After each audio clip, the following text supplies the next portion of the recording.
அதாவது எஸ்டிஆர் 48 கிட்டத்தட்ட 2 வருஷம் ப்ராஜெக்ட் இது. ப்ரீ ப்ரொடக்ஷன் மட்டுமே இத்தனை வருஷமாக போயிட்டுருக்கு. போஸ்ட் ப்ரொடக்ஷனுக்கு முன்னாடி ஷூட்டிங்னு ஒரு விஷயம் இருக்கும்.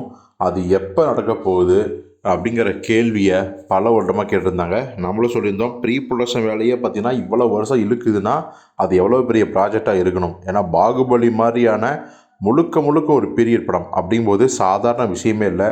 அதனால தான் இயக்குனர் தேசிங்க பெரியசாமி பார்த்திங்கன்னா அப்படி பார்த்து ஒர்க் பண்ணிகிட்ருக்காரு அப்படின்னு. ஆனால் ப்ரீ ப்ரொடக்ஷன் போக போக தான் தெரிஞ்சிருக்கு இந்த படத்தோட பட்ஜெட் அவங்க எதிர்பார்த்ததை காட்டிலும் மிகப்பெரிய செலவு தேவைப்படுது. பட் சிம்புவுக்கு அந்தளவுக்கு இங்கே பிஸ்னஸ் இல்லை. ஸோ அதனால் ராஜ்கமல் ஃபிலிம்ஸ் நிறுவனம் இந்த படத்தில் விட்டு விலகிட்டாங்க. இப்போ அந்த படத்தை யார் பண்ணுறாங்க அப்படிங்கிற பல்வேறு விஷயங்கள் ஓடிட்டே இருந்துச்சு. இவர் பண்ணுறாரு, வேல்ஸ் பண்ணுறாரு, தானு பண்ணுறாருன்னு ஆளாளுக்கு ஒவ்வொன்றும் சொல்லிட்டு இருந்தாங்க.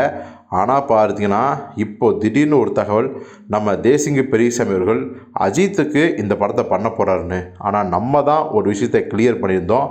அஜித்துக்கு அவர் கதை சொல்லியிருக்காரு, அதில் எந்த சந்தேகம் வேணாம். ஆனால் அவர் இந்த எஸ்டிஆர் 48 தான் அஜித்துக்கு சொன்னாரான்னு கேட்டால் நிச்சயமாக இல்லை அப்படிங்கிறது தான் உண்மை. ஏன்னா அஜித் அவர்கள் அப்படி வேற ஒருத்தனோட கதையில் நடிக்க மாட்டார். அதுவும் தன்னுடைய ரசிகர் சிம்பு அவர் படத்தில் நடிக்க மாட்டார் அப்படிங்கிறது தான்.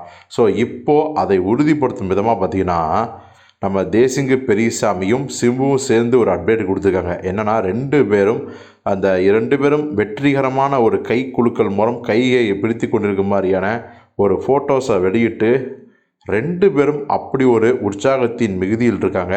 ஸோ இதுலேருந்து அவங்க என்ன சொல்கிறாங்க அப்படின்னா, நீங்கள் நினைக்கிற மாதிரி இந்த ப்ராஜெக்ட் ட்ராப்லாம் கிடையாது, அஜித் சாரும் பண்ண கிடையாது. இந்த ப்ராஜெக்ட் நாங்கள் சொல்லி வச்ச மாதிரி ஆரம்பிக்கத்தான் போகிறோம் அப்படிங்கிறது தான் உணர முடிஞ்சுது. ஸோ ஹேட்டர்ஸுக்கு எல்லாத்துக்குமே இந்த ஒரு ஃபோட்டோ மூலம் பதிலடி கொடுத்து விட்டார்கள் தேசிங்க பெரியசாமியும் சிம்புவும்.